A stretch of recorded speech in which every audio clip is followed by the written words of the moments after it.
మెదక్ జిల్లా తండ్రి సర్పంచ్ గా గెలుపు కొడుకు భిక్షాటన స్థానిక సంస్థల ఎన్నికలు గ్రామాల్లో రసవత్రంగా కొనసాగాయి. తండ్రి గెలుపుతో ఓ కొడుకు భిక్షాటన చేశాడు. రామాయంపేట మండలం ఝాన్సీ లింగాపూర్ గ్రామంలో తండ్రి కొడుకులు బరిలో నిలవగా కొడుకు ఓడిపోతే భిక్షాటన చేస్తానని హామీ ఇచ్చారు.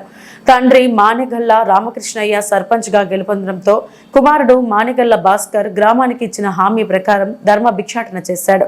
ఈ గెలుపులో మరో విశేషం ఏంటంటే కొడుకు మానెగల్ల వెంకట్ పై తండ్రి మానెగల్ల రామకృష్ణ గెలుపొందడం విశేషం.